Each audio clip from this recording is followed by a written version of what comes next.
I was a man backed into a corner by life itself. 30th day of unemployment, and I found a little girl abandoned on a street corner in the 20-degree chill. She was huddled next to an overflowing trash can, the skin on her arm marred by the telltale, circular scars of cigarette burns. "Mister, I'm cold," she whispered, her tiny, trembling hand grabbing the hem of my coat. Her eyes, they had the same haunted look as my son's the day he was diagnosed with autism. My heart ached. I took her home, never imagining that single decision would completely alter my family's destiny. The winter wind cut my face like a razor. I pulled the collar of my decade-old coat tighter, wandering the downtown streets with no destination. It was the 30th day I'd been laid off, and the 30th day I'd pretended to go to work. My phone buzzed. A text from my landlord. "Frank, next month's rent is due by the end of the week. $1,800. I stared at the screen, my fingers trembling. I had $300 left in my bank account, and the bills were piling up. $2,000 for my son's autism therapy, $500 to help out my parents, another $500 for Sarah's mom. More than $3,000 I didn't have. What was I going to do? Got it. I'll pay on time. I typed back, a lie I didn't even believe myself. A small figure huddled by a dumpster at the street corner caught my eye. It was a little girl, maybe 3 years old, shivering in a thin, ragged dress. Her face was blue with cold. When she looked up at me, her big, tear-filled eyes stabbed me straight in the heart. "Hey, kiddo, what are you doing out here all by yourself? Where are your mom and dad?" I knelt beside her. She just shook her head, her whole body trembling. Without thinking, I took off my coat, wrapped it around her, and lifted her into my arms. She was as light as a rag doll and smelled faintly of sour milk and neglect. As I gently checked her over, a gasp escaped my lips. Her thin little arm was covered in the distinct, perfectly round scars of cigarette burns. "Let's get you to a police station, okay? They can help find your parents," I said softly. She gave a timid nod, her small hands clutching my collar for dear life. At the precinct, the desk sergeant, Officer Russo, quickly found a missing person report that matched the girl's description. While we waited, she fell asleep in my arms, her peaceful expression reminding me of my own son, Sam, when he was a baby. "Hope, where the hell have you been, you little brat?" A beefy man with a cruel face stormed into the station, a heavily pregnant woman trailing behind him. The girl jolted awake, trembling violently in my arms. "Are you the ones who reported her missing?" Russo asked. "Yeah, this little curse ran off on her own, made us look all night." The woman snapped, then slapped the girl hard across the face. I was stunned. I instinctively pulled the girl behind me. "What are you doing? You can't hit a child. Mind your own damn business." The man shoved me aside and grabbed the girl's arm. "Let's go home." The little girl burst into tears, clinging to my jacket. "No, mister, save me." "Hold on," I said, blocking their path. "This child has injuries on her. Have you been abusing her?" Russo's expression turned sharp. "We're going to need to look into this." The woman's face changed. She forced a greasy smile. "Officer, don't listen to him. She's a clumsy kid, always falling down. And with another one on the way," she patted her belly, "we've been a little distracted." The man leaned in close to me, his voice low and menacing. "You want to be a hero? You feel so sorry for her. You take her home and raise her. We're having a boy. Anyway, this one's just another mouth to feed." I was shaking with rage. I looked at the little girl's terrified eyes, and a crazy thought flashed through my mind. "Fine, I'll raise her," I heard myself say. "You sign a statement. I'll take custody." The couple exchanged a look of pure, undisguised glee.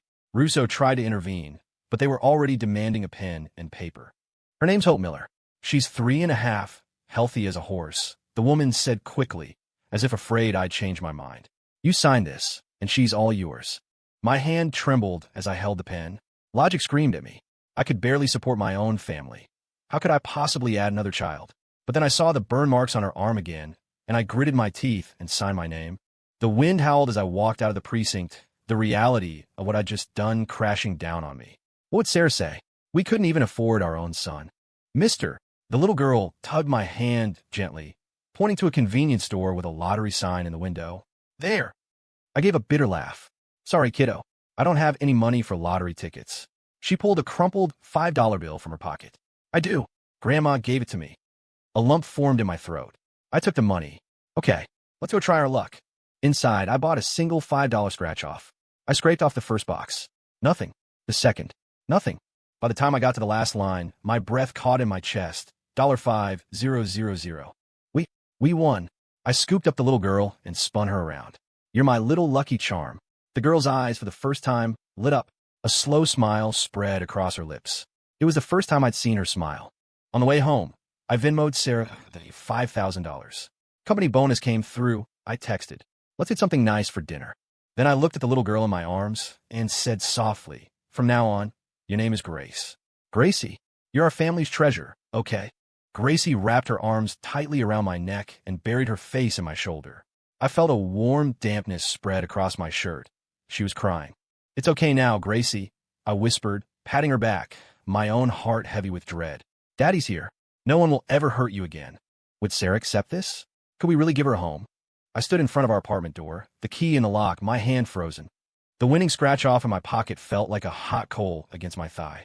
$5,000 would solve our immediate problems. But how was I going to explain a whole new child? Gracie must have sensed my hesitation. Her tiny hand reached up and patted my cheek. "Daddy Cole." That single word, "Daddy," sent a pang through my chest. I took a deep breath and pushed the door open. "What took you so long?" Sarah poked her head out of the kitchen, a smudge of flour on her cheek. When she saw the child in my arms, the rolling pin in her hand clattered to the floor. "Who? Whose child is that?" I opened my mouth, but the speech I'd prepared vanished completely. Gracie shrank into my arms, her grimy little hands clutching my collar. I found her. On the street." "You found her?" Sarah's voice shot up an octave. "Frank, are you insane? Do you have any idea what our situation is? Sam's therapy bills are overdue, and you just bring home a stray? The company paid a bonus." I fumbled for my phone, showing her the Venmo notification. $5,000. It's enough for rent and Sam's tuition. Sarah froze, her gaze shifting between me and Gracie. I looked at the dark circles under her eyes and her chapped hands, and a wave of guilt washed over me. Let's get her cleaned up," she finally sighed, reaching for Gracie. But Gracie clung to my neck, refusing to let go, her body shaking like a leaf in the wind. "It's okay, Gracie," I cooed. "This is Mommy. She'll be really nice to you." Sarah visibly stiffened at the word Mommy, but she quickly softened her expression. "Come on, sweetie. How about Aunt Sarah give you a nice warm bath? And then we can have some yummy food." Perhaps it was the gentleness in her voice, but Gracie slowly loosened her grip. The moment Sarah took her, I saw the shock in my wife's eyes. The girl was impossibly light for a 3.5-year-old. The bathroom door closed. I collapsed onto the sofa, only then noticing my son, Sam, sitting quietly in the corner, meticulously arranging his building blocks. Our 6-year-old was completely oblivious to the chaos, lost in his own world. Since his autism diagnosis at 3, he rarely interacted with anyone, hardly ever even saying Daddy or Mommy. The water stopped. Sarah emerged from the bathroom, carrying a clean Gracie, now dressed in a pair of Sam's old pajamas. She looked like a different child. Her damp hair was plastered to her pale face, making her eyes seem even larger. Her body, Sarah's voice trembled. "It's covered in bruises. Cigarette burns, marked from a belt. Who would do this to a child?" I didn't speak, just took Gracie from her. She smelled of Sarah's shampoo, and a little color had finally returned to her cheeks. "Her parents?" Sarah asked. "They didn't want her." I briefly explained what happened at the precinct and showed her the crumpled, handwritten agreement. It was a moment of madness. Sarah was silent for a long time, so long I thought she was about to explode. Finally, she just rubbed her temples. "Let's just eat." On the table, Sarah had made something we hadn't seen in a month: barbecue ribs. Since we'd both been laid off, meat had become a luxury. Gracie stared at the platter, her eyes wide, but didn't dare touch her fork. "Go on, eat," Sarah said, placing a rib on her plate. Gracie took a tentative bite, and then huge, silent tears started dropping into her bowl. She ate ravenously, practically inhaling the food as if she was afraid someone would snatch it away. "Slow down, sweetie. It's all for you," Sarah said, her voice softening as she added more food to Gracie's plate. Just then, Sam, who had been silent all evening, suddenly put down his fork. He stared at Gracie for a few seconds, then spoke clear as day. "Sister." Sarah and I both froze. It was the first new word Sam had spoken in 2 years. "Sam, what did you just say?" Sarah's voice shook. "Sister," he repeated, reaching out to touch Gracie's face. Gracie actually smiled and whispered, "Brother." Sarah's tears finally overflowed. She stood up, walked over to me, and threw her arms around both me and Gracie. "Let's keep her. Her name. It's Gracie, right? Grace Taylor. I like it." That night, we made a small bed for Gracie in Sam's room. When I checked on them in the middle of the night, I found them huddled together on Sam's small bed, Gracie's little hand clutching the hem of his pajama shirt. "This child," Sarah whispered, leaning against my shoulder, It's like she was sent to help us. The next morning, my phone rang. It was a number I didn't recognize. May I speak to Frank Taylor? The voice was professional. This is Human Resources at Innovatech. We received your application a while back, and a senior engineer position has just opened up. Are you still interested? I was stunned. Innovatech was the biggest tech firm in the city. I'd applied a month ago, but had been rejected. The salary is double what you were making previously, plus project bonuses and stock options. The voice continued. I answered mechanically, my fingers trembling as I hung up. Sarah came out of the kitchen with breakfast. Who was that so early? Innovatech. They wanted to come in for an interview today. Sarah's spoon clattered into her cereal bowl. Just then her phone rang. She glanced at the screen and gasped, covering her mouth. The school district. I got the tenure-track position. We stared at each other, then both looked toward the bedroom, where Gracie was still sleeping. In just one day, the suffocating cloud of unemployment and debt had lifted. The coincidence was staggering. I'm going to go buy something nice to celebrate. I grabbed my wallet and headed out. At the entrance to our apartment complex, I ran into our neighbor, Mrs. Gable. The 60-something-year-old woman was the building's unofficial intelligence agency. Nothing happened without her knowing about it. Frank, dear, I heard you had a little visitor last night, she asked, her eyes narrowing as she sized me up. Family? A chill went down my spine. I forced a smile. Yeah, my cousin's kid. Just staying with us for a few days. Mrs. Gable gave a long, knowing oh. She added, I just saw the little thing looked a bit ragged. For a moment there, I thought you'd picked up a stray. I mumbled an excuse and hurried away, but I could feel her prying eyes on my back. On the way to the store, I found myself, as if guided by some unseen force, walking past the same convenience store with the lottery sign. When I got home, Sarah had already dressed both kids. Gracie was swimming in Sam's old clothes, but she was clean and beaming. When she saw me, she gave a shy smile. Daddy, that one word melted my heart. I knelt and hugged her. Hey there, Gracie girl. Sarah smiled from the side, but her eyes were troubled. I was checking Gracie over. Besides the bruises, she's severely malnourished. I want to take her to the doctor for a full checkup. I nodded, then remembered something.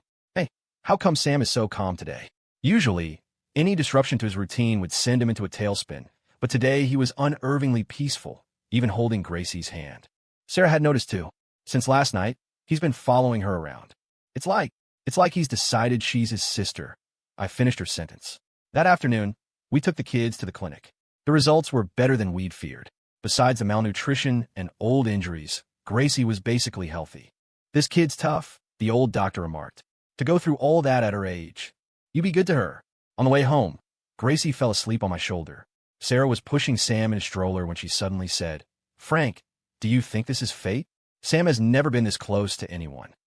I looked at Gracie's sleeping face, and a corner of my heart softened. Maybe this little girl who had crashed into our lives really would change everything.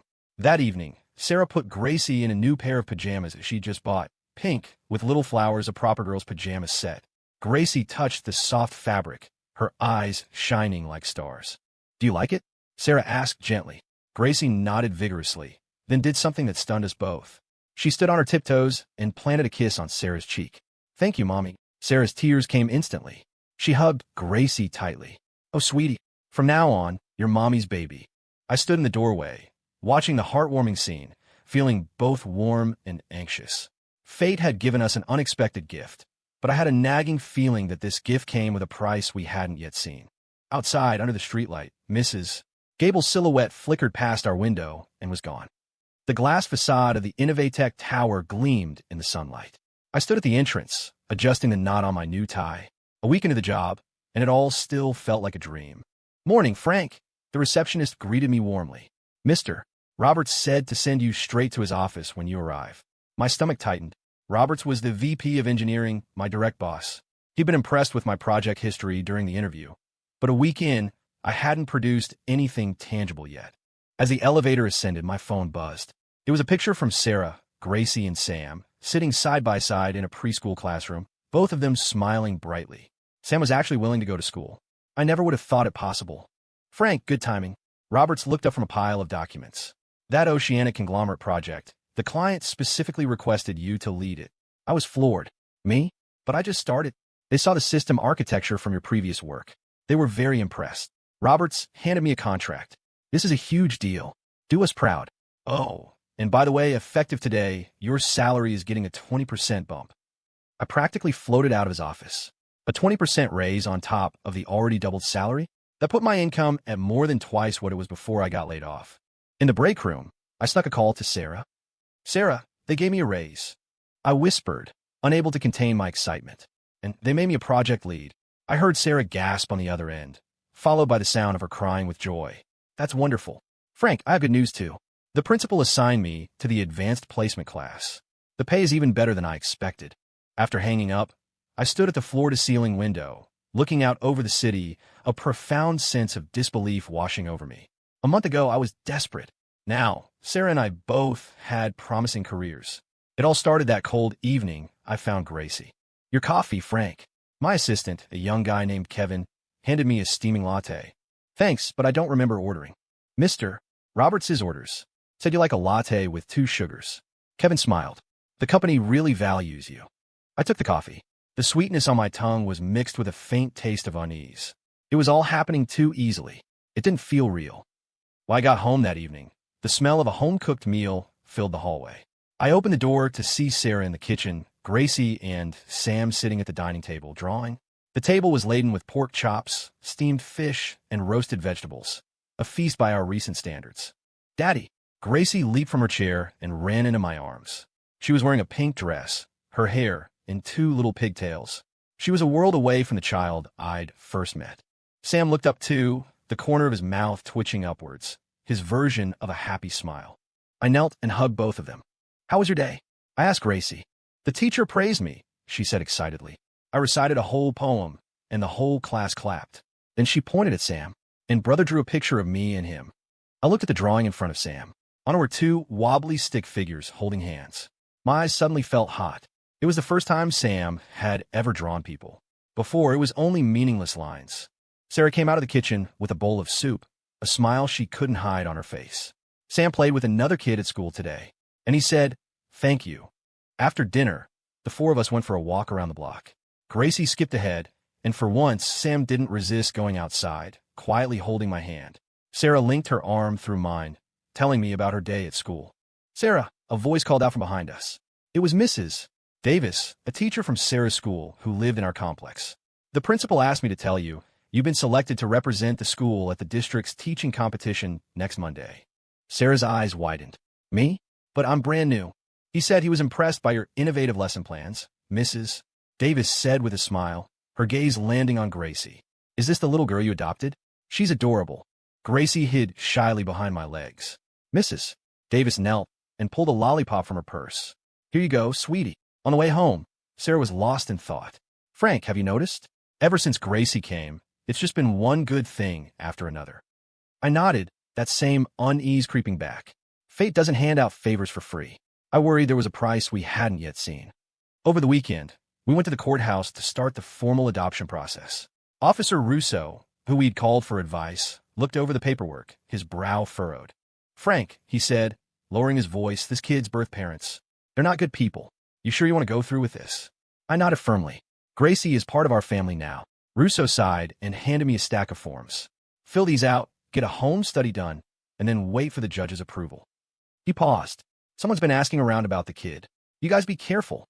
His words sent a chill down my spine. On the way home, I kept looking over my shoulder, feeling like we were being watched. Sarah noticed my anxiety. What's wrong? Nothing, I said, not wanting to worry her. But I made a mental note to be extra vigilant when picking up the kids. Monday morning, I just got into the office when I got a call from the town manager of my old hometown. Frank, great news. His booming voice rattled my eardrum. The old neighborhood is being redeveloped for the new tech park.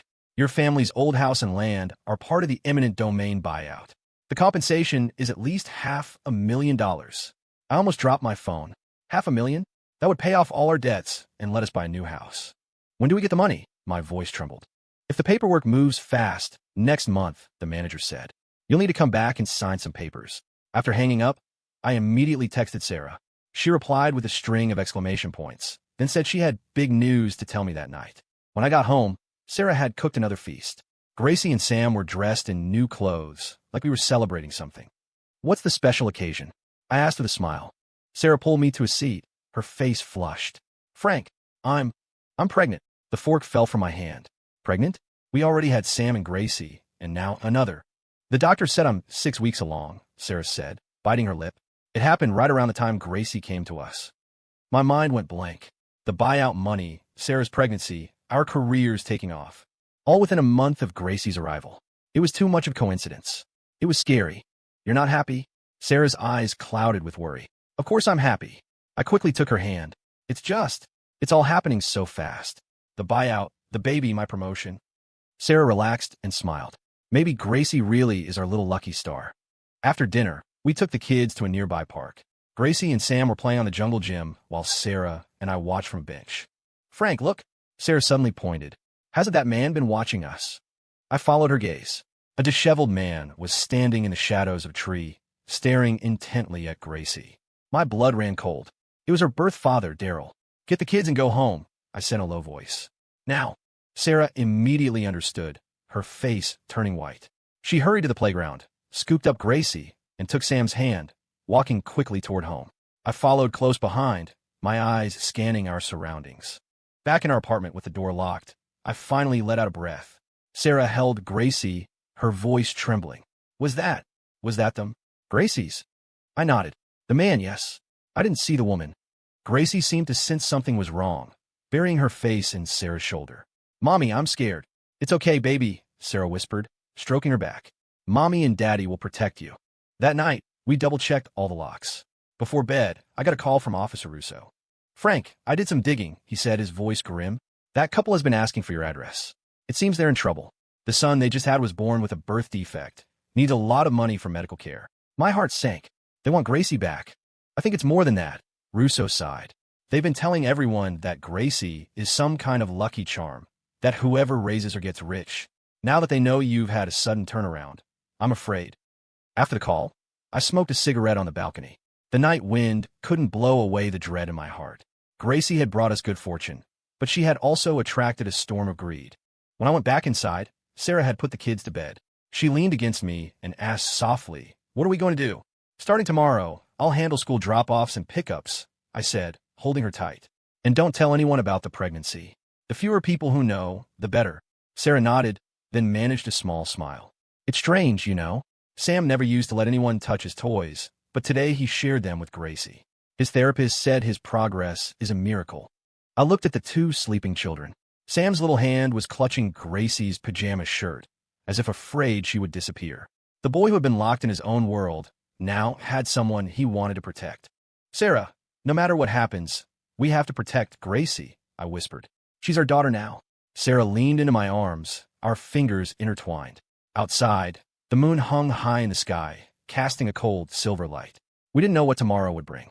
But for now, our family of 4, soon to be 5, was together, and that was enough. I couldn't sleep. The appearance of Gracie's birth parents was a dark cloud over our newly sunny skies. I got up and walked to the kids' room. Gracie stirred in her sleep, her hand reaching out for something. Sam immediately shifted closer, letting her grab onto his finger. The tender scene made my eyes well up. Fortune and misfortune are two sides of the same coin. The old saying echoed in my head. What kind of trial was hidden behind the blessing Gracie had brought us? Gracie's answer was just wonderful. The preschool teacher beamed, patting Gracie on the head. "Let's all give Gracie a round of applause." The classroom erupted in applause. I stood outside the window, watching Gracie stand up straight, her face glowing with a confident smile. The little girl who'd been shivering by a dumpster 3 months ago was a completely different person. "Mr. Taylor, you're here," the teacher, Ms. Albright, said as she stepped outside. "Gracie got another gold star today. She's a model student in our class." I smiled and nodded. "Thank you for all your hard work." "It's all Gracie. She's a very bright girl," Ms. Albright said, then lowered her voice. "But what's even more amazing is Sam. Last week he actually raised his hand to answer a question. His language skills are progressing at an incredible rate. His therapist calls it a miracle." I finished for her. The word had been popping up a lot lately. Sam's recovery was a miracle. My career jump was a miracle. Even Sarah winning first place in the district teaching competition was being called a miracle. "Daddy!" Gracie burst out of the classroom and into my arms. She clutched her gold star in her hand, eager to show me. "That's my girl." I lifted her and spun her around. "Mommy's making your favorite Coca-Cola chicken wings. Let's go get your brother." Sam was in a special education classroom in the same building. Picking him up used to be a battle. He resisted change, refused to leave his familiar space. But since Gracie's arrival, things had gotten much easier. "Brother." Gracie ran into his classroom. "Look, I got another gold star today." Sam put down his building blocks and slowly looked up. The sunlight streamed through the window, and I saw his lips curve into a slight smile, his way of showing happiness. "Sister." "Good," he said, one word at a time, and then he voluntarily took Gracie's hand. His teacher, Mrs. Peters, looked so surprised her glasses nearly fell off her nose. "Mr. Taylor." Sam spoke a three-word phrase today. Just last week he was still struggling with single words. On the way home, holding a child in each hand, my heart was full. Sam no longer resisted being in public. He even seemed curious about the people passing by. Gracie chattered like a happy little bird. "Daddy, the teacher said there's a family field day next week. You have to come with me and brother." "Of course," I said, ruffling her hair. "Mommy can't do any running with a new baby in her belly, but the three of us will make a great team." Gracie suddenly stopped and looked up at me, her expression serious. "Daddy, when a new baby is born, will you and Mommy still love me and brother?" The question was a needle to my heart. I knelt and pulled both of them into a hug. "Gracie, you and Sam will always be Mommy and Daddy's babies. Love isn't like a cake that gets smaller when you share it. It's more like a fire. The more people you add, the bigger and warmer it gets." Gracie nodded, as if she understood, the worry in her eyes fading. Sam reached out and awkwardly patted her head. "Sister, no crying." Back home, Sarah was resting on the couch, looking a little pale. At 3 months pregnant, her morning sickness was much worse than it had been with Sam. "Mommy." Gracie immediately let go of my hand and ran to Sarah's side. "Are you not feeling well? I can rub your head." Sarah gave a weak smile. "I'm okay, sweetie. Just a little nauseous." But Gracie had already scrambled onto the couch behind her, using her little hands to gently massage Sarah's temples. She looked like a serious little grown-up. "Better, Mommy?" Gracie whispered. Sarah closed her eyes and took a deep breath. "Much better." "Gracie, you're amazing." I watched them, a lump forming in my throat. Gracie was only 4, but she already knew how to take care of people. What kind of life had she lived to become so mature so quickly? "The buyout money came through," Sarah said suddenly, her eyes still closed. $508,000. The town manager called and said you just need to go sign the final papers tomorrow. I stood frozen. $500,000. That money would change our lives completely. "I'll go first thing in the morning," I said, sitting beside her and taking her hand. "We can get a bigger house, give the kids a better environment."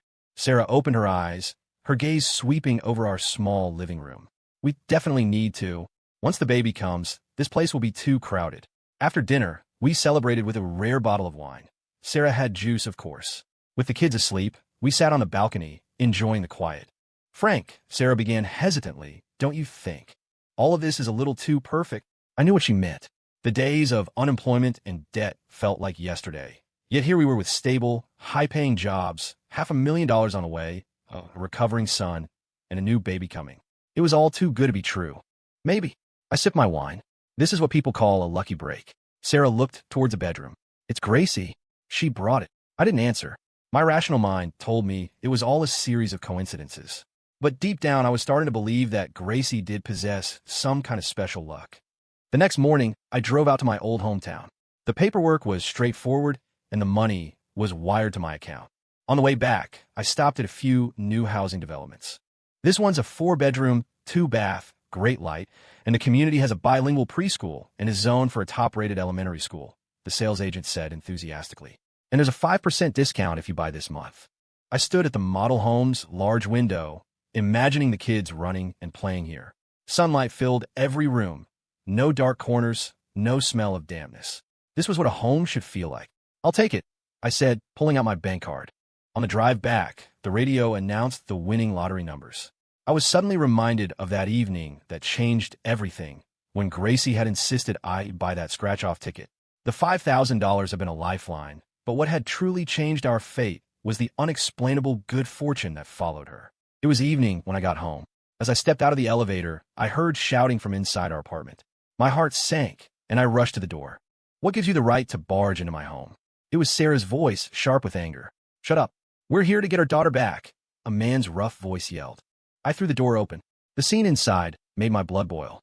Gracie's birth parents were standing in our living room. The man, Daryl, was pointing a finger in Sarah's face while the woman, Brenda, scanned the room as if looking for Gracie. Sarah stood protectively in front of the two children, her face pale, but her eyes defiant. "What are you doing here?" I yelled, stepping in front of my family. Daryl sneered. "Well, look who it is. The foster daddy. Good, you're here. Give us back our little good luck charm." "What good luck charm?" I fought to control my rage. "Gracie is our daughter. We have a legally binding custody agreement." "That paper's bullshit," his wife, Brenda, shrieked. "We talked to a lawyer. A private agreement that isn't registered with the court is invalid." My heart skipped a beat. Officer Russo had mentioned we needed to finalize things, but with all the good news, I'd let it slide. "Gracie was abused in your care. We have a right to protect her," Sarah said calmly, though I could feel her trembling. "Don't you dare accuse us." Brenda suddenly threw a stack of photos onto the coffee table. "Look, we gave her the best of everything. Gold jewelry, fancy food. How was she mistreated?" I glanced at the photos and felt a pang of disgust. Gracie was in pretty dresses, smiling brightly. But the smiles were clearly posed, her eyes empty of joy, and the photos all looked brand new, as if they'd been taken recently. "Staged photos?" I sneered. "Gracie has been with us for 3 months. Why are you only looking for her now?" Daryl's eyes darted away. We were busy. Now we're taking our daughter to the big city to live a better life." "Is that so?"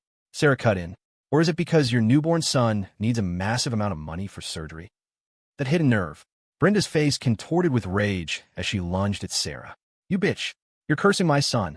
I blocked her path. "Get out, or I'm calling the police." "Go ahead." Daryl grinned maliciously.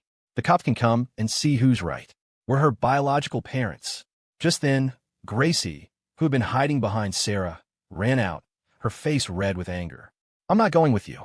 You hit me. You burned me. My name is Grace Taylor, not Hope Miller." Daryl's face darkened, and he reached for her. "You little brat, who taught you to talk back?" I stepped in front of Gracie. "You touch her, I dare you." In the standoff, Sam let out a piercing scream, his reaction to extreme distress. Gracie immediately turned and hugged him. "It's okay, brother. Sister's here." The tender moment seemed to infuriate Brenda. She said in a sing-song, venomous voice, "Oh, look at them. So sweet. Too bad she's a Miller. You can't keep her." I pulled the custody agreement from a drawer. "It's in black and white. You voluntarily gave up your parental rights. You want to go to court? Bring it on." Daryl stared at the paper, a flicker of panic in his eyes. He clearly hadn't expected us to have kept it. "You just wait," he said finally, his voice dripping with malice. "We'll find a way. The law isn't on your side." After they slammed the door, Sarah collapsed onto the sofa, her face ashen. I rushed to her side. "Are you okay? Do you need to go to the hospital?" "I'm fine." She shook her head weakly, pulling Gracie into her arms. "Don't be scared, baby. Mommy and Daddy will protect you." Gracie was surprisingly calm. She just asked in a small voice, "Mommy, will they come back?" Sarah and I looked at each other, unable to answer immediately. Daryl and Brenda wouldn't give up easily, especially now that they were desperate for money. "Don't worry," I finally said. "Tomorrow, Daddy will go and file the official adoption papers. No one can take you away from us." That night, our whole family slept in one bed. Gracie was between me and Sarah, and Sam was pressed up against her. In the middle of the night, I woke to find Gracie staring at me with wide eyes. "Why aren't you sleeping, sweetie?" I whispered. "Daddy," her voice was barely audible. "Am I really a lucky charm? Grandma used to say it, that whoever raised me would get rich, but it would bring bad luck to my own family." Her voice trembled. "I don't want to bring bad luck to you and Mommy and brother." "That's nonsense." I pulled her into a hug. "Gracie is just Gracie, Mommy and Daddy's precious daughter. Our family is doing well because we're good, hard-working people. It has nothing to do with you, understand?" Gracie nodded, but the worry in her eyes didn't completely disappear. I patted her back until she fell asleep again. Moonlight streamed through the curtains, illuminating her peaceful face. I gently stroked her hair, my mind a turmoil of emotions. Daryl and Brenda's appearance had torn open Gracie's barely healed wounds and cast a shadow over our quiet life. But tomorrow was another day. I looked out at the starry sky and made a silent vow. No matter what, I would protect this family. I would protect my wife and my children. Gracie was an inseparable part of the Taylor family, and no one was going to take her away. At dawn, the first rays of sun lit up the room. I saw Gracie was already awake, kneeling by the window, looking down at the garden below. Hearing me stir, she turned, her face breaking into a brilliant smile. "Daddy, look." She pointed outside. "There's a rainbow." I walked over. Sure enough, a small, perfect rainbow arched over the dew-covered flowers. Gracie stood in the sunlight, practically glowing. In that moment, I knew with absolute certainty, no matter how many storms lay ahead, as long as our family was together, we would always find the rainbow. And the award for this year's Tech Innovation of the Year goes to Frank Taylor and his team. The applause was thunderous, the camera flashes blinding. I stood on the stage, holding the crystal trophy, looking out at the sea of faces in the audience, feeling like I was in a dream. 3 months ago, the smart home system my team developed had not only launched successfully, but had also caught the eye of the mayor's office for its Smart City initiative. Tonight's awards ceremony brought together the city's tech elite. Frank, a few words? The host asked, handing me the microphone. I cleared my throat. This project wouldn't have been possible without the hard work of every single person on my team. My eyes scanned the audience and suddenly locked on a familiar figure in the back row, Daryl. He was wearing an ill-fitting suit, his eyes fixed on me with a venomous glare. My voice faltered for a second, but I quickly recovered and finished my brief acceptance speech. The moment I stepped off stage, I texted Sarah. Saw Daryl at the event. Be careful. She replied instantly. Don't worry. My mom is here with the kids. Gracie and I are at a school event. Totally safe. I breathed a sigh of relief. It had been 2 months since Daryl and Brenda had stormed our apartment. In that time, we'd rushed through the official adoption for Gracie and moved into our new 4-bedroom house.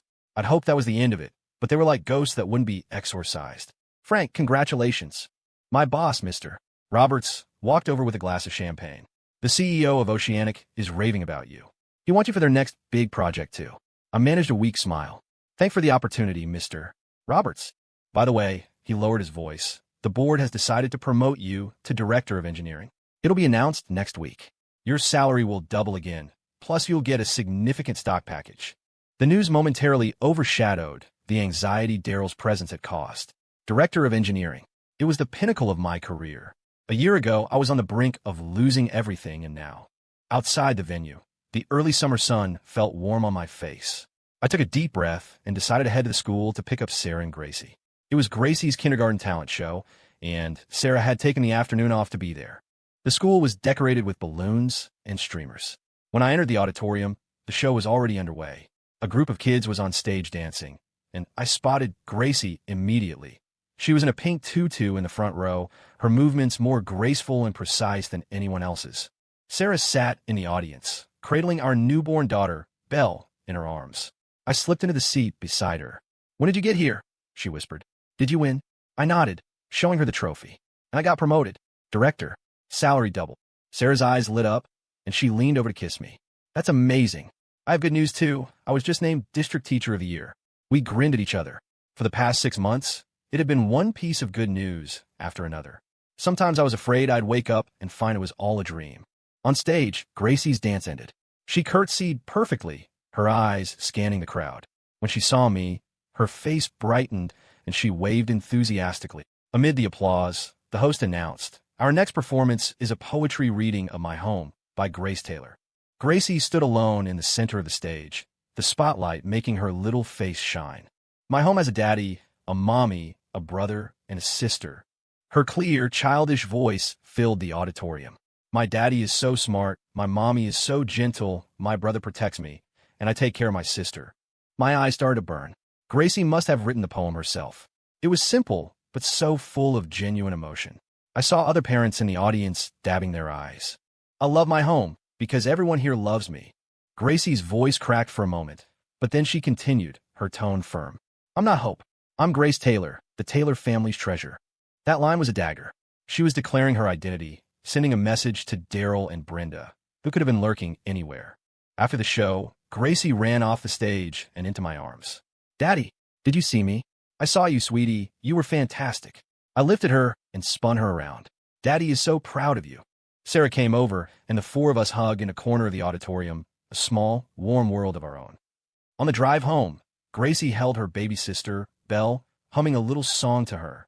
The baby was unusually calm in her sister's arms, her big eyes looking up at Gracie with curiosity. Mommy, she's smiling at me. Gracie exclaimed. Sarah and I exchanged a smile. Belle really was an angel baby, hardly ever crying. And Gracie was a natural helper, already learning to change diapers and mix formula. By the way, Sarah said suddenly, Sam spoke up at school today. Really? What did he say? I asked eagerly. Sam had been successfully mainstreamed into a regular elementary school last month. Another miracle we hadn't expected. His teacher said another boy tried to snatch the cookie Gracie had packed for him, and Sam pushed the boy away and said, "Don't bully my sister." Sarah's voice was filled with pride. A full sentence. And it was to protect his sister. My hands tightened on the steering wheel. A year ago, Sam was a nonverbal child with autism. Now he was defending his sister. His doctors called it a medical anomaly. When we got home, my mother-in-law had dinner ready. Sam was at the table, a small wooden house he and Gracie had built in front of him. 4 little stick figures stood at the door, representing our family. "Daddy, look." Sam eagerly showed me his work. His words were still few, but his eye contact was nearly that of a typical child. After dinner, my mother-in-law pulled me aside onto the balcony. "Frank, there's some gossip going around the neighborhood." My stomach dropped. "What kind of gossip?" "Some people are saying your family's sudden wealth is from some kind of black magic," she said, frowning. "They're saying you adopted Gracie to borrow her luck, that she's some kind of lucky charm." My temples throbbed with anger. It's Daryl and Brenda spreading those rumors. "Not just them," my mother-in-law whispered. "That Mrs.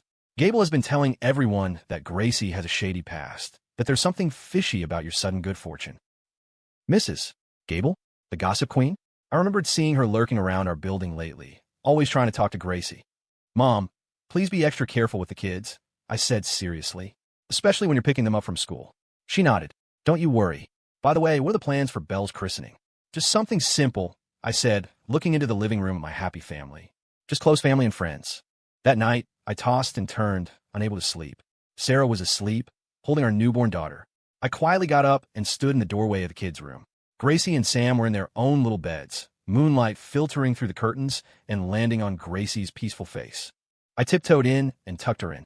"Daddy," she mumbled, her eyes fluttering open. "Go back to sleep, sweetie," I whispered, kissing her forehead. "Daddy's here." Gracie closed her eyes, satisfied, but her little hand reached out and grabbed my finger. At that moment, I made a vow. I would protect this family and my children, no matter the cost. The next day was Saturday. I slept in for once. When I woke up, Sarah had already taken the 3 kids to a music class. Yes, even Sam was now willing to participate in group activities. A note on the table next to my breakfast read, "Won't be back for lunch, taking the kids to mom's." As I was eating, my phone rang. It was Officer Russo. "Frank, something you should know," he said gravely. "Daryl and Brenda have been asking for your new address." My heart sank. "What do they want?" "Not sure, but I heard their son's condition has worsened. They need a lot of money for his surgery." Russo sighed. "They're telling everyone Gracie is a lucky charm. I'm worried they might try something to get to her." After the call, I stood on the balcony, looking down on our new neighborhood. The sun was shining, kids were playing, seniors were chatting on benches. But beneath the peaceful surface, an undercurrent of trouble was stirring. That afternoon, Sarah and the kids came home. Gracie ran to me as soon as she was through the door. "Daddy, we learned a new song. I'll sing it for you." Her sweet voice filled the living room. Sam awkwardly clapped along, and even baby Belle cooed in her cradle. Sarah leaned against my shoulder, her face radiating happiness. The warmth of the moment made me forget all my worries. No matter what storms were brewing outside, this home was my sanctuary. That night, we ordered a hot pot delivery to celebrate all our recent good news. As the broth bubbled, Gracie took charge of adding the ingredients, her face flushed from the steam. First the meat, then the vegetables. She chanted all business. Sam suddenly spoke up. "Sister, careful." "Huh." Sarah and I froze. It was the most complex sentence Sam had ever constructed on his own. Gracie beamed. "Thanks, brother." She picked up a cooked slice of beef and put it in his bowl. "Your favorite." Watching them, my eyes welled up again. After dinner, we all snuggled on the couch to watch a movie. With Gracie on my left, Sam on my right, and Sarah beside me holding Belle, we watched The Lion King. When the classic scene came where Rafiki holds up Simba, Gracie suddenly said, "Daddy, hold me up like that." I laughed and lifted her over my head. Just like in a movie, Gracie giggled, her hands reaching for the ceiling. "I'm Grace Taylor, the Taylor family's treasure." Sam, for once, laughed out loud, raising his own hands in imitation of his sister. Sarah held Belle, tears of joy shining in her eyes. I wished I could freeze time in that perfect moment, but I knew a storm was coming. Daryl and Brenda wouldn't give up. Mrs. Gable's gossip was just the beginning. I had to be ready to protect this happiness we had fought so hard for. Late that night, after the kids were asleep, I opened my laptop and organized all our legal documents related to Gracie's adoption. I also texted Officer Russo, asking for advice on extra security measures. Outside, the moon was high and bright. Tomorrow was Belle's christening, a day that should have been purely joyful. But my gut told me Daryl and Brenda would use it as an opportunity to get close to Gracie. I tiptoed into the kids' room. All three were sound asleep. Gracie was clutching a small teddy bear Belle had been gifted for her, and Sam was no longer curled into his defensive ball, but sleeping soundly on his back. Belle's christening was held at a nice reception hall downtown. I stood at the entrance greeting guests, our little girl dressed in a lacy white gown, looking like a delicate porcelain doll. Sarah was inside, arranging seating, while Gracie and Sam, in matching sibling outfits, stuck close to their grandmother. "Frank, congratulations." My colleague, Dave, came over with a gift, cooing at Belle. "She's beautiful, just like her mom." "Thanks," I replied with a smile, but my eyes were constantly scanning the room. Daryl and Brenda had been quiet for 2 weeks, and the silence was making me more anxious than their threats. The hall was filled with friends and family. Gracie, as the big sister, was helping Sarah direct guests and hand out party favors to the other children. Sam, though still quiet, was no longer hiding, sitting calmly by his grandmother and solving a Rubik's Cube. "Mr. Taylor," a woman's voice came from behind me. I turned to see a middle-aged woman with black-rimmed glasses holding a gift box. "I'm sorry," I asked, confused. "I'm a new school psychologist at Northwood Elementary, Dr. Evans," she said with a smile, handing me the gift. "I heard your daughter Grace used to attend our preschool. I just wanted to come by and offer my congratulations." I politely took the gift. "Thank you, Dr. Evans. Gracie's in 1st grade now." "I know." Her eyes drifted past me, fixing on Gracie across the room. "She's a very special child, isn't she?" The way she said it sent a chill down my spine. It wasn't a compliment, it was a probe. "Every child is special," I replied coolly, then excused myself to greet other guests, carrying Belle away with me. As the party went on, I noticed Dr. Evans talking to Gracie for a long time, occasionally taking pictures with her phone. I shot Sarah a look. She immediately understood and went over to lead Gracie away. "Frank," my father-in-law, came over and whispered, "that woman was just asking about your family, especially about how you came to adopt Gracie." I clenched my fists. Something was definitely wrong. I took out my phone, discreetly snapped a picture of Dr. Evans, and sent it to Officer Russo, asking him to run a check. During the cake cutting, Gracie, as the big sister, was supposed to help blow out the candle on Belle's small cake. But in the midst of the applause, she just stared at the flame, lost in thought. "Gracie," Sarah prompted gently. Gracie snapped out of it, forced a smile, and blew out the candle. But I saw that the light didn't reach her eyes. On the drive home, she was unusually quiet. "Are you tired, sweetie?" Sarah asked, feeling her forehead. Gracie shook her head, pressing her face against the window and watching the world fly by in silence. That night, after putting the kids to bed, Sarah and I sat on the balcony. "That Dr. Evans is definitely a problem," I said. Russo texted back. "Northwood Elementary has no psychologist named Evans." Sarah's face paled. "You think Daryl sent her?" "It's likely," I said, sipping my tea. "Starting tomorrow, we need to be even more careful with the kids." Sarah nodded, then said, "Frank, Gracie's been acting strange. Yesterday, I found her packing her little backpack with clothes and snacks. I asked her what she was doing, and she said she was afraid she'd bring us bad luck." My heart twisted. Who's been telling her things like that? "I don't know." Sarah's eyes turned red. "That child is too perceptive for her own good. It breaks my heart." The next morning, I drove Gracie and Sam to school. Gracie kept her head down, fiddling with her fingers. "Gracie," I asked softly, "is there anything you want to tell Daddy?" She shook her head, but her eyes welled up with tears. I pulled over, knelt to her level, and looked her in the eye. "Sweetheart, remember, you can tell Mommy and Daddy anything. We will always love you, no matter what." Her tears spilled over. "Daddy, am I going to bring bad luck to people?" "Of course not." I pulled her into a fierce hug. "Who told you that?" "Yesterday. That lady at the party said." Gracie sobbed. "She said I was a jinx. That when my birth parents had me, they were poor and miserable, and now that they have a new baby, he's sick. She said it's because I gave all my good luck to you, and that's why they have bad luck." I was shaking with fury, but I forced my voice to be calm for Gracie. "That is absolute nonsense. Gracie is our family's lucky star, not because of some magic, but because you are a kind, wonderful, and smart little girl." Gracie nodded, but the cloud of doubt didn't leave her eyes. After dropping them off, I drove straight to the precinct. "We found her," Russo said, handing me a file. "The woman is Daryl's cousin, Lisa Miller. She took a lot of pictures of Gracie yesterday. I think they're planning to use them to build a case." "What kind of case?" Russo sighed. "Daryl's son needs a liver transplant." It's going to cost at least $100,000. They're planning to sue you for illegal adoption. They either want the kid back or they want to extort you. I scoffed. We have legal adoption papers. You do? But they can claim they were coerced into signing, Russo said grimly. And what's worse, they've gotten your old neighbor, Mrs. Gable, to be a false witness. Mrs. Gable? The woman who gossiped about everyone? I remembered her lurking around, trying to get close to Gracie. I went to work, but couldn't focus. At 3 o'clock, I left early to pick up the kids. Outside the school, I saw a familiar figure, Mrs. Gable. She was talking to Gracie, who was shaking her head and backing away. I rushed over.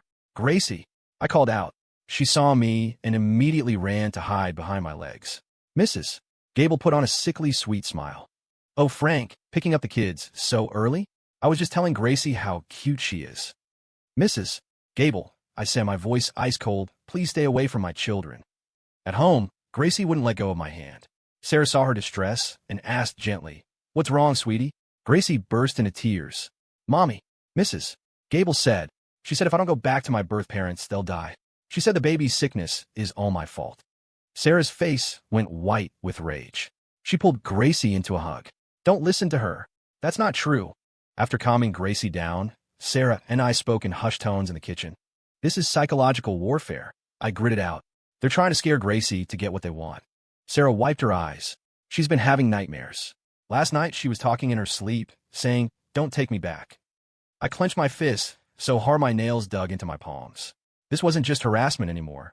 It was severe emotional abuse. At dinner, Gracie barely ate.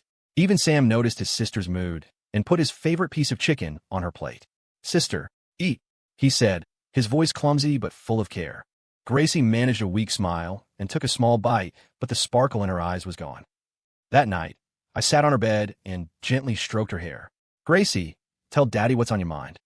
She bit her lip, then whispered, Daddy, what if I really am a jinx? What if I bring you bad luck? The pain in my chest was sharp. Sweetheart, listen to me. There's no such thing as a jinx. Your birth parents' problems are their own fault, not yours. But tears filled her big eyes. Mrs. Gable said that since I came to live with you, everything got better for our family, and my birth parents' lives got worse. That's because we are kind, hardworking people, I said firmly, and they are lazy and greedy. It has nothing to do with you, do you understand? Gracie nodded, but I knew she wasn't convinced. A 4-year-old shouldn't have to carry this burden. Sarah came in with a glass of warm milk. Drink this, sweetie, and get some sleep. Remember, no matter what happens, Mommy and Daddy will protect you. Gracie drank the milk and lay down, then asked quietly, Mommy, if I wasn't a lucky star, would you still love me? Sarah's tears spilled over. Silly girl, we don't love you because of some good luck. We love you because you are you, our precious daughter. Gracie finally smiled, a real smile, and closed her eyes. Sarah and I stayed until she was sound asleep. Back in our room, Sarah leaned on my shoulder, crying silently. Frank, what are we going to do? They are hurting our child. I held her close. Tomorrow, I'm meeting with our lawyer to reinforce the adoption, and I'm thinking about transferring Gracie to a new school. Sarah looked up. Transfer her? But she loves her school, and Sam is there. I know, I sighed, but safety comes first. If that Lisa woman could get into the christening, she could get into the school. The next day was Saturday, so we took the kids to an amusement park. On the carousel, Gracie finally showed a genuine smile. And with his sister's encouragement, Sam even tried the little train ride. While we were eating lunch at a restaurant, my phone rang. It was Officer Russo. Frank, he said, his voice serious, Daryl and Brenda have officially filed a lawsuit against you. They're suing for illegal adoption and demanding custody. My blood ran cold. When? This morning. They've also contacted the media. They try to spin a story about you stealing their child. Russo sighed, and it gets worse. Mrs. Gable has agreed to testify that she witnessed you coercing them into signing the agreement. My hand holding the phone was shaking. That's a complete lie. I hung up and forced myself to stay calm. Sarah gave me a questioning look, but I shook my head, signaling we'd talk later. But Gracie seemed to sense something. Daddy, did something happen? Nothing, sweetie. I forced a smile. Are you done eating? Want to go on another ride? On the way home, Gracie was silent again. That night, after the kids were asleep, Sarah and I had an emergency video call with our lawyer. The situation isn't great, mister, Davies said, adjusting his glasses. While your adoption is legally filed, they are now claiming they signed under duress, and they have a witness. We have proof that Gracie was abused at their home. Sarah said, her voice rising. That's the problem, our lawyer sighed. The photos of her injuries were taken after she came to you. You can't prove they existed before the adoption. Unless what? Unless you can find direct proof of the abuse, or prove that their witness is lying. After the call, Sarah and I sat in silence. The moon cast a cold, frosty light on the floor. Suddenly, Sarah said, "Frank, I have an idea. Mrs. Gable is their key witness, right? What if we can prove she's lying?" "How?" "I remember." Sarah thought for a moment. "When Gracie first came here, Mrs. Gable came over a lot. She kept saying what a good deed we were doing. If we could find a recording of her saying that." My eyes lit up. The building's security cameras. The management office keeps footage for 3 months. We can check what Mrs. Gable was saying back then. A sliver of hope ignited in my chest. I looked at the clock. It was 1 in the morning. First thing tomorrow, I would go to the management office and check those tapes. I would do whatever it took to protect my family, to protect my children. I tiptoed into the kids' room. All 3 were asleep. Gracie was clutching the little teddy bear, but her brow was furrowed, as if she couldn't find peace even in her dreams. I gently kissed her forehead and made a silent vow. "No matter the cost, I will not let anyone take you away from me, my darling daughter." 6 in the morning, the sky was just turning gray. I got out of bed, trying not to wake Sarah and the kids. I was heading to the property management office to check the security tapes, and the sooner the better. I poured myself a glass of cold water in the kitchen, the icy liquid doing little to calm the fire in my gut. Suddenly, the doorbell rang, sharp and insistent. At this hour? I peered through the peephole. It was Kevin, the young guy from the management office, looking panicked. "Mr.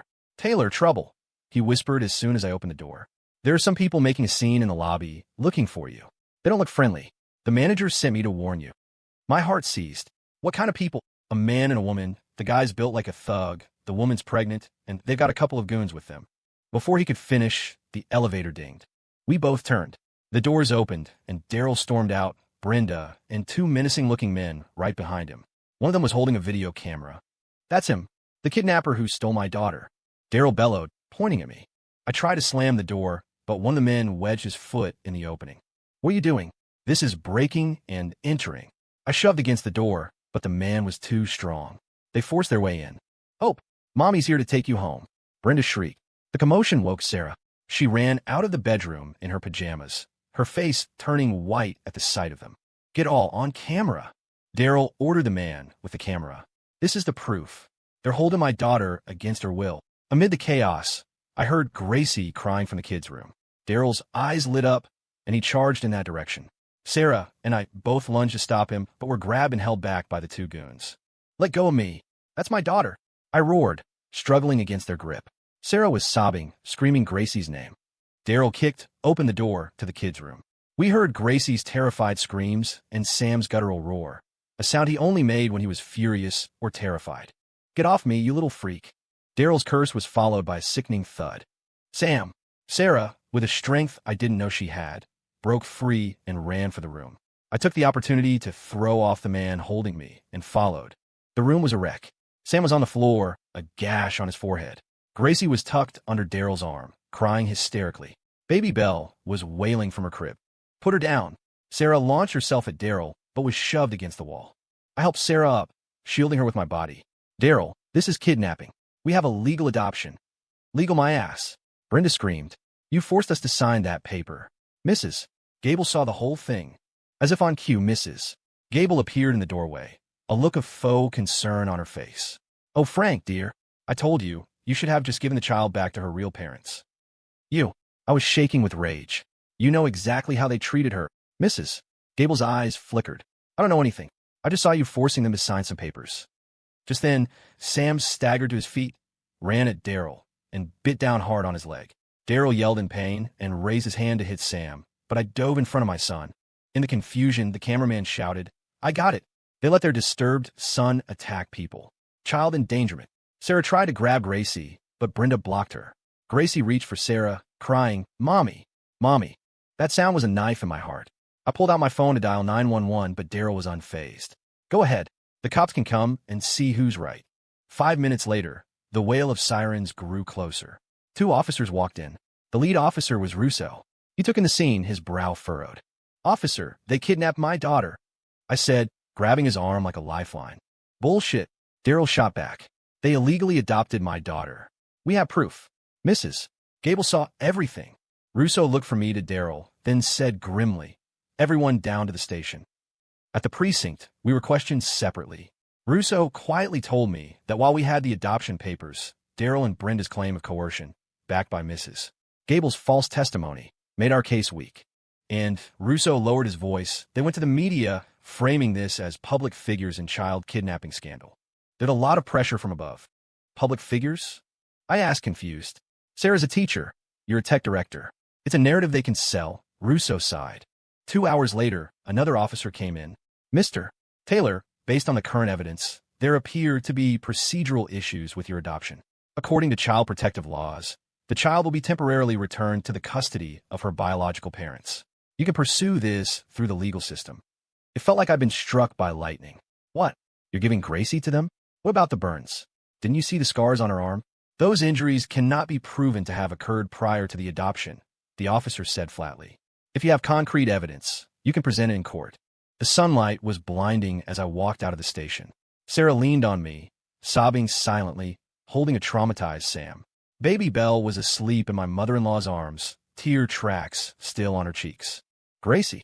Our Gracie was gone. Back home, the apartment was still in disarray. Gracie's little slippers lay by the door. The half-eaten cookie she'd left on the table was still there. Sarah finally broke down, sinking to her knees and wailing. Gracie, my baby. Sam was curled up in a corner, his eyes vacant, as if he'd retreated completely back into his own world. Belle spiked a high fever. My mother-in-law scrambled for medicine, her own tears streaming down her face. I stood in the middle of the living room, a stone crushing my chest, making it hard to breathe. My phone rang. It was Mr. Roberts from work. Frank, what's going on? The internet is blowing up with stories about you illegally adopting a child. The board has suspended you indefinitely. I hung up, numb. My job, my reputation, none of it mattered. I just wanted my daughter back. 3 days passed. We tried everything to find Gracie, but Daryl's phone was turned off. Our lawyer said the court had accepted our petition, but a hearing was at least a month away. Sarah stopped eating, just staring at photos of Gracie all day. Sam refused to go to school, hiding in the closet where he and Gracie used to play hide and seek. Belle's fever broke, but she became incredibly clingy. On the 4th morning, I received a video from an unknown number. I clicked play. My blood ran cold. The video showed Gracie locked in a small, dark room, her clothes filthy, her face stained with tears. Say it. Say what I told you to say. Daryl's voice commanded off-screen. Gracie sobbed. Daddy, Mommy, I want to come home. The video ended. I tried calling the number back, but it was disconnected. When Sarah saw the video, she nearly fainted. Where are they keeping her? My baby. I took the video straight to Russo. He was furious, but said that without a specific location, his hands were tied. We'll do everything we can, he promised, but you need to prepare for a fight in court. 2 days later, we managed to find Daryl's address through a private investigator, a rundown rental in the suburbs. But when we got there, the landlord told us they'd skipped out the night before, owing 3 months' rent. Another dead end. On the drive home, Sarah stared out the window. Just before we got home, she whispered, Frank, do you think Gracie thinks we abandoned her? The question was a physical blow. A 4-year-old child, forcibly taken from the only loving home she'd ever known. How scared and confused must she be? Late that night, I was on the balcony smoking when my phone buzzed again. Another video. This one was even more heartbreaking. Gracie was thinner, her eyes swollen. Daryl was holding her hand in front of a pile of scratch-off lottery tickets. Touch them. Aren't you a lucky charm? You made your foster parents rich. Now, it's our turn, he said, violently pressing her hand against the tickets. In the final seconds of the video, Gracie looked straight at the camera and mouthed, silently, Daddy, save me. I lost control. I slammed my fist into the wall, splitting my knuckles open. Sarah rushed in, saw the video, and collapsed. We have to do something, she rasped. We can't wait. The next morning, we took a huge risk.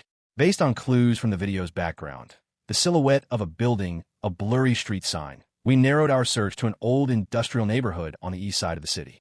With a few friends, we started staking it out. On the 3rd evening, just as we were about to give up, a small, familiar figure appeared at the end of an alley. Gracie. Brenda was dragging her toward a corner store. It's her. Sarah's voice was a choked whisper. We followed, staying out of sight. Gracie looked physically unharmed, but moved like a zombie, her expression blank. They went into a convenience store that sold lottery tickets. Through the window, we saw Daryl was already inside, forcing Gracie to touch a stack of scratch-offs. The other customers didn't seem to care. One of them even laughed. "Hey, Daryl, bringing your little moneymaker out for a spin." Daryl puffed out his chest. "You know it. This kid's a gold mine. Got snatched by some lowlifes for a while, but I finally got her back." I was shaking with rage. I was about to rush in, but Sarah stopped me. "Wait, look." Gracie mechanically touched the tickets. Daryl eagerly scratched them. "Nothing. Another one. Nothing." His face grew uglier with each losing ticket. Finally, he backhanded Gracie across the face. "Useless brat." She stumbled, but didn't cry, as if she was used to it. I couldn't take it anymore. I kicked the door open. "Daryl." He froze, then sneered. "Well, look what the cat dragged in. Come and try and steal her again." "I've already called the cops." I yelled. "The videos of you abusing her are all the proof. They need to take away your parental rights for good." Daryl's face changed. He grabbed Gracie and tried to run for the back door. I moved to block him, but was intercepted by his two goons. By the time my friends and I had dealt with them, Daryl and his family were gone. When the police arrived, the store was a wreck. The owner confirmed Daryl often forced the child to bless his lottery tickets, but refused to give any more information. We had missed our chance again. Back home, despair washed over me. Sarah held Sam, who had started banging his head against the wall again, a self-harming behavior from his most anxious days. As we sat there, hopeless, my phone rang. A text from an unknown number. "Mr. Taylor, this is Lisa, Daryl's cousin. I can't watch this anymore. Tomorrow at 10 a.m., they're taking Hope to the Children's Hospital to get their son tested. Here's the address." Sarah and I looked at each other. Was this a trap or a genuine offer of help? Either way, it was our last hope. "Tomorrow," I said, squeezing her hand, "we are bringing Gracie home." That night, I stood on the balcony looking out at the city lights. What would happen tomorrow? Would we get her back? Would the law be on our side? I had no answers. But I was sure of one thing. No matter what it took, I would bring Gracie back to this family, back to the people who loved her, because she was our daughter, our treasure, and that would never change. 5 in the morning, the sky was still dark. I got out of bed, trying not to wake Sarah. She'd barely slept in days, finally succumbing to a doctor-prescribed sleeping pill last night. In the kitchen, I downed a glass of ice water, trying to douse the fire in my chest. Lisa's text felt like a burning coal in my phone. "Tomorrow, 10 a.m., Children's Hospital, 3rd floor, Pediatric Specialist Clinic." It was our last lead, and possibly our last chance. "Frank." Sarah's voice came from behind me. She was standing in the doorway, pale and hollow-eyed. "You're awake? Go back to sleep." I wanted to guide her back to bed. She shook her head. "I can't." Her eyes fell on my phone. "Today, we're going to the hospital." I nodded. "But you're not going? In your condition?" "I have to go," she said, her voice soft but unyielding. "Gracie needs to see that we both came for her." I opened my mouth to argue, but the resolve in her eyes stopped me. I sighed. "At least eat something." At 7, my mother-in-law arrived to watch Sam and Belle. Sam's autistic symptoms had regressed severely since Gracie was taken. He spent his days in silence, methodically completing the same puzzle over and over, the one Gracie had taught him. Belle had become intensely clingy, needing to be held constantly. "Be careful," my mother-in-law warned, her eyes full of worry. "Those people are capable of anything." At 8, Sarah and I left for the hospital. I called our lawyer on the way. He advised us not to confront Daryl directly, but to gather evidence. "If you witness abuse, call 911 immediately," he said. "But you must have concrete proof." The hospital parking lot was already packed. We found a spot and went straight to the 3rd floor. The waiting area was crowded with parents and sick children. We found an inconspicuous corner to sit, our eyes glued to the elevators. "Will they show up?" Sarah asked, gripping my arm. "I don't know," I whispered back. "But this is all we have." The minutes crawled by. The digital clock on the wall read 9:45. Still no sign of them. Sarah began chewing her fingernails, a habit from her most anxious moments. 9:58. The elevator doors opened. My heart leaped into my throat. It was Brenda. She waddled out, followed by a small, frail-looking boy of about 5 or 6, who walked with a limp and had visible facial deformities. But Daryl and Gracie were nowhere to be seen. "Where's Gracie?" Sarah whispered urgently. I put a hand on her arm. "Wait." Brenda took the boy to the check-in desk, then sat down not far from us.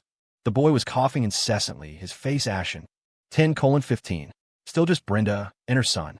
I began to wonder if Lisa's tip was wrong, or if this was all just a cruel trap. Just then, a commotion came from the stairwell. I turned to see Daryl dragging Gracie out, a man in a white coat following them. Gracie was even thinner than she'd looked in the videos. Her face was pale, her eyes red and swollen, and she stumbled as she walked, as if she might collapse at any moment. Gracie! Sarah shot to her feet, her voice a choked sob. Gracie heard her and looked up, her eyes widening in disbelief when she saw us. Her lips trembled, but no sound came out. Daryl saw us too. His face twisted in anger, and he yanked Gracie behind him. What do you want? We're here to see our daughter, I said, stepping forward, fighting to keep my voice level. What have you done to her? Why is she so weak? None of your damn business. Daryl sneered.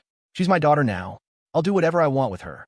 The other parents in the waiting room began to murmur and pull out their phones. Daryl, seeing the audience, became even more brazen. Everyone look at this. This couple illegally adopted my daughter, and now they're trying to kidnap her. Sarah couldn't take it anymore. She rushed forward. Gracie, Mommy's here. Gracie finally broke down, crying and struggling to reach Sarah, but Daryl held her small arm in a death grip. Stay put. Stop it. A commanding voice cut through the chaos. It was the doctor in the white coat, a man in his 50s with a stern expression. This is a hospital. Please be quiet. Doctor, I said, grabbing onto the hope he represented. That child is being abused. We're her adoptive parents. We have the legal paperwork. The doctor looked at me, then at Daryl and the fragile Gracie. His eyes sharpened. This child needs an immediate examination. I am Dr. Ramirez, the head of pediatrics. Please follow me. Daryl grumbled, but, under the gaze of a room full of people, followed the doctor into an exam room. Sarah and I went in right behind them. Inside, Dr. Ramirez had Gracie lie on the examination table. When he rolled up her sleeve, everyone in the room gasped. Her thin arm was a roadmap of bruises, old and new, and the distinct marks of fingers digging into her flesh. What is this? Dr. Ramirez demanded of Daryl. She fell. Daryl blustered. Dr. Ramirez ignored him and continued his examination. Severe malnutrition, dehydration, multiple soft tissue contusions. He lifted Gracie's shirt. Her back was covered in the faint, crisscrossing lines of welts from a belt or switch. Call the police, Dr.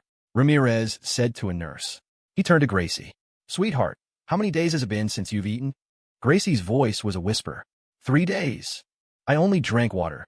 Sarah burst into tears and threw her arms around Gracie. Oh, my poor baby. Why? Gracie leaned into her, whispering, I wanted to come home.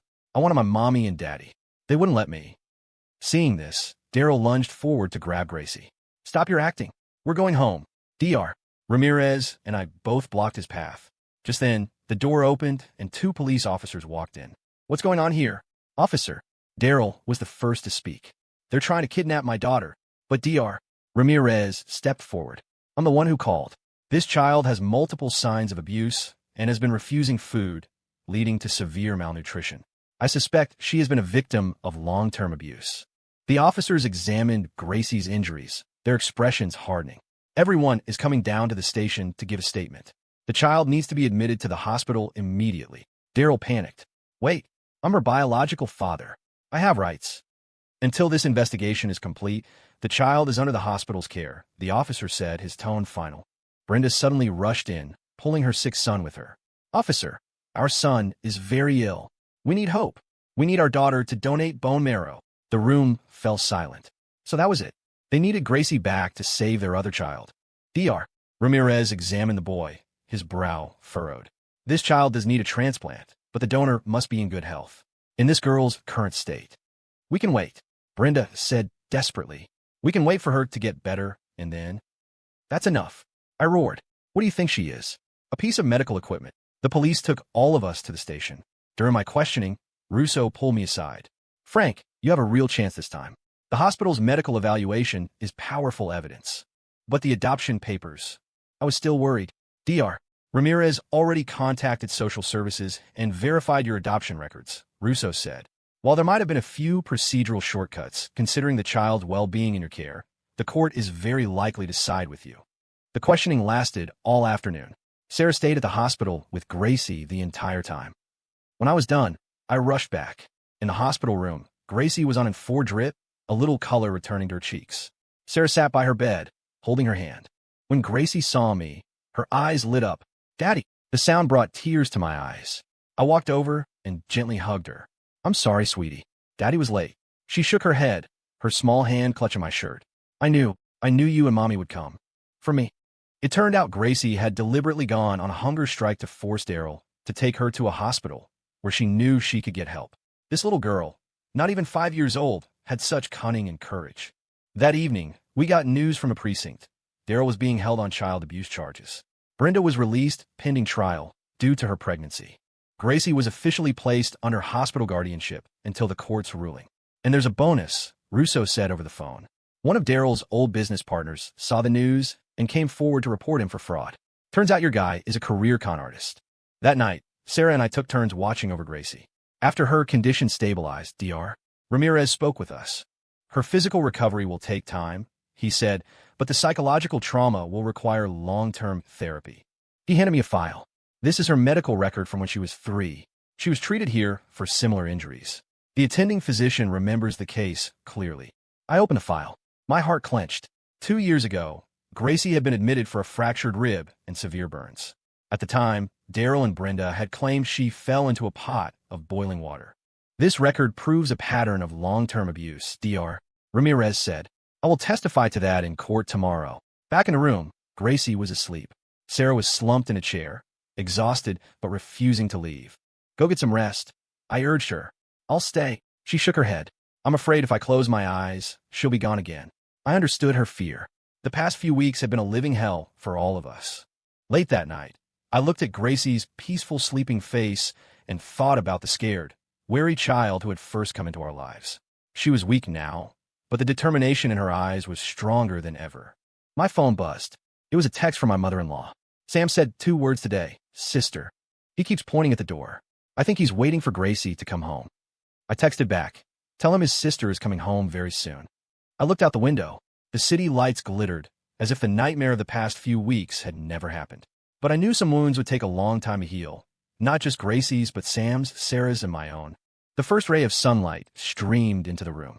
Gracie woke up, saw us, and smiled, a look of pure relief on her face. Mommy, Daddy, she whispered. I dreamed I was home, playing with brother and baby sister. Sarah kissed her forehead. It's not a dream, sweetie. We're really going home soon. That morning, the court held an emergency hearing, citing Gracie's health and the hospital's evidence of abuse. The judge ruled that pending the final verdict, Gracie would be returned to our custody. Finally, Sarah broke down in tears when she heard the news. After finishing the discharge paperwork, we carefully carried Gracie to the car. She was so light it hurt.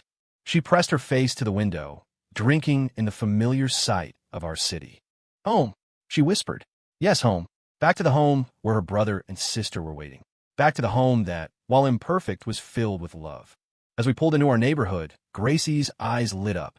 In the elevator, she held my hand tightly, as if afraid we would vanish. The door opened. My mother-in-law stood there, holding Belle. Sam was hiding behind the sofa, only his eyes visible. Sister. Seeing Gracie, Sam suddenly bolted out from behind the couch, moving with a speed that stunned us all. He threw his arms around her, patting her back awkwardly, just as Sarah did to comfort him. Gracie hugged him back. Brother, I'm home. My mother-in-law wiped her eyes. Baby Belle, sensing the change in atmosphere, giggled and reached for Gracie. At that moment, I knew that no matter what legal battles lay ahead, we had already won, because love was the most invincible force of all. That night, we all piled into one bed, at Gracie's insistence. She lay between me and Sarah, holding Sam's hand on one side and baby Belle's on the other, as if afraid we'd all float away if she let go. Daddy, she asked just before falling asleep, can I still go to school? Of course you can, I said, kissing her forehead. You can do anything you want. Gracie closed her eyes, a contented smile on her face, and quickly fell asleep. Sarah and I lay awake for a long time, just watching our 3 children breathe. Outside, the moon hung high in the sky, casting down its cool white light. Tomorrow, we still had to face the court's final decision. Tomorrow, Daryl and Brenda might still have tricks up their sleeves. Tomorrow, Gracie's psychological wounds would need years of care to heal. But tonight, our family was together, and that was enough. The courthouse steps were swarming with reporters. I held Gracie in my arms as Sarah and I walked hand in hand through a blinding sea of camera flashes. Gracie buried her face in my shoulder, her fingers twisting the fabric of my suit jacket. Mr. Taylor, are you confident about today's verdict? Mrs. Taylor, can you ever forgive Daryl and Brenda Miller? Gracie, how are you feeling? The questions came like a tidal wave. I ignored them, shielding Gracie as we pushed our way into the courthouse. Today was the day of the final ruling, the day that would decide her future. Nervous? I asked Sarah in the waiting room. She shook her head, but her knuckles were white from clenching her fists. Gracie sat between us, holding both our hands, surprisingly calm. In the past month, she had mostly recovered physically, but the psychological scars remained. She still woke up from nightmares, needing to see us by her side before she could fall back asleep. Mr. Taylor, it's time. Our lawyer, Mr. Davies, entered, his expression a mix of seriousness and excitement. There's been a development. Daryl's wife, Brenda, has decided to testify against him. Sarah and I exchanged a look of disbelief. Brenda testifying against Daryl? What new game was this? The courtroom was solemn. Daryl sat at the defendant's table in a prison jumpsuit, his eyes full of hate. Brenda, her belly swollen, sat in the witness box, looking pale and avoiding Daryl's gaze. We sat at the plaintiff's table, Gracie on Sarah's lap.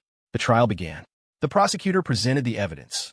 Witness statements about Daryl's repeated abandonment of Gracie, the hospital's medical evaluation detailing the abuse, the security footage from the convenience store, and records from Daryl's fraud case.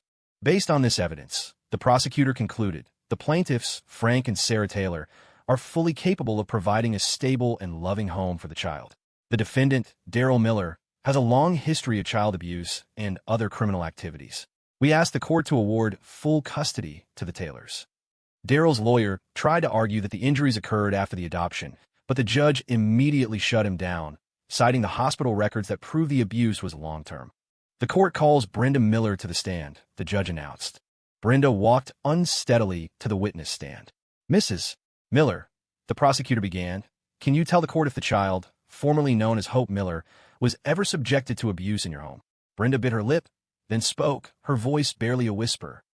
Yes, he hit her a lot, burned her with cigarettes, said girls were worthless. A murmur went through the courtroom. Daryl leaped to his feet, shouting obscenities before being forced back into his seat by the bailiffs. Why are you only saying this now? The prosecutor asked. Brenda broke down, sobbing. I was scared. He hit me too, but this time he went too far. He almost killed her just to get some money. She touched her stomach.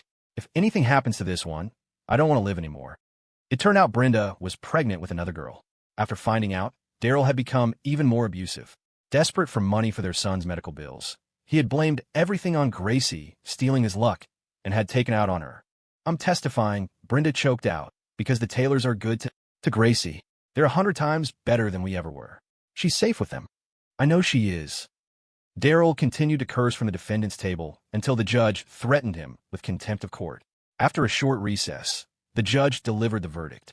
Given Daryl Miller's long-term abuse of a minor, his criminal record, and his lack of stable income, this court hereby terminates his parental rights.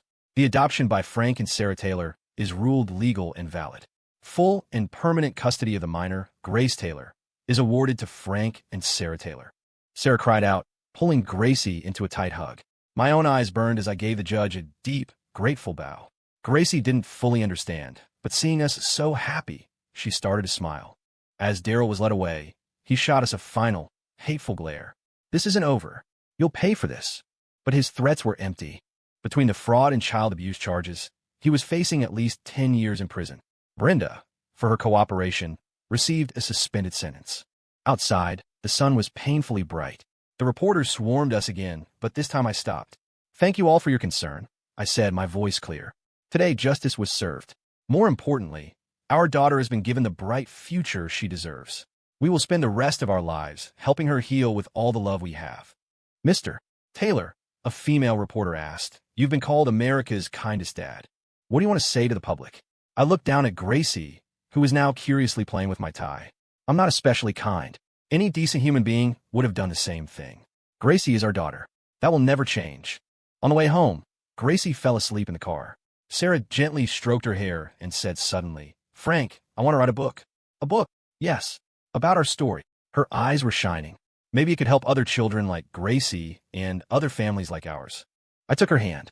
That's a wonderful idea. And I can start a small foundation to help adoptive families with legal and medical costs.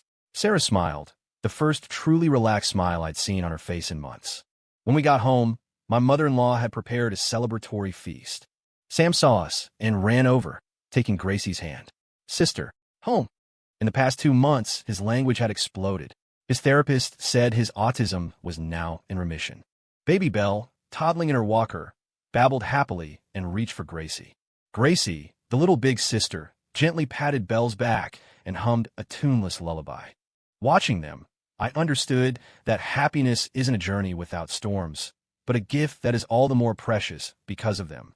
3 months later, Gracie's adoption was ironclad, officially making her a tailor in the eyes of the law. Sarah's book, My Lucky Star, became a bestseller, leading to interviews that shone a light on the struggles of similar families. The foundation I started, the Gracie Fund, had already helped a dozen families navigate the legal and medical complexities of adoption. My company not only reinstated me, but promoted me, citing my positive public image. Sam thrived in elementary school. Gracie was the star of her first grade class, and Belle was a happy toddler, always trailing after her older siblings. As for Daryl, he earned more time on his sentence for fighting in prison. Brenda gave birth to a healthy baby girl, and, with the help of a women's shelter, moved back to her hometown with her 2 children, where she opened a small convenience store. Life had returned to a new normal, but we were all changed. We cherished each other more fiercely, more aware of how fragile happiness can be. 5 years later, on Gracie's 10th birthday, we took a trip to a special place, the trash-strewn street corner where I first found her. It had been cleaned up, part of a city beautification project. Brightly colored recycling bins stood where the dumpster used to be, surrounded by flower beds. Gracie, in a pretty pink dress, looked around curiously. "Daddy, why did you bring me here?" I knelt to look her in the eye. "Because this is our lucky spot. 10 years ago, right here I met you." Her eyes widened. "This is where I was left." "Yes," I said, pulling her into a hug. "But I want you to know, this isn't a place of shame. It's the place where our luck began. Because of you, our whole family found happiness." Tears welled in Gracie's eyes, but she was smiling. "So, I really am a lucky star." "Of course you are," Sarah said, coming over to kiss her forehead. "You brought all the luck in the world to our family." Sam, now a lanky preteen, handed her a wrapped gift. "Happy birthday, sis." Belle, a chatterbox at 5, chimed in, "Happy birthday, Gracie." Gracie opened the gift. It was a beautiful scrapbook filled with photos from the day she joined our family. Her first birthday party, her first day of school, playing with Sam, holding a newborn Belle. "Thank you," she whispered, clutching the scrapbook to her chest. "It's the best present I've ever gotten." As we were leaving, Gracie ran back and placed a small wildflower next to the recycling bin. "Goodbye," she whispered, "and thank you for letting me find my daddy." On the walk home, the setting sun cast our shadows long on the pavement. Sarah pushed Belle in her stroller while Sam and Gracie chased each other ahead. I walked behind them, watching this scene, so warm it felt almost unreal. My phone buzzed. A text from Sarah's publisher. "Frank, My Lucky Star just passed 500,000 copies. Readers are dying for an update on Gracie. Any chance of a follow-up interview?" I typed back, "Thank you, but I think we'll pass. Gracie is just a normal kid now, and she deserves a quiet, happy childhood." I put my phone away and hurried to catch up with my family. Gracie turned and grinned at me. "Daddy, hurry up. It's time for cake." Her smile was brilliant in the evening light, pure and full of hope. And I knew, in that moment, that no matter what the future held, as long as we were together, we had everything we'd ever need. Because love was the only lucky charm that ever really mattered. And our family finally was full of it.